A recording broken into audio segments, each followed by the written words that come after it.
You ask Tiger to solve.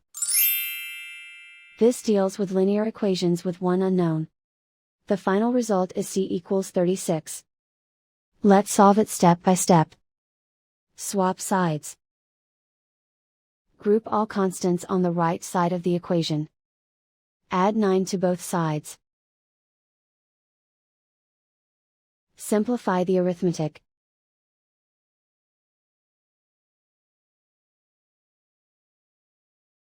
Isolate the c. Multiply both sides by inverse fraction 6/5. Group like terms. Multiply the coefficients. Simplify the fraction.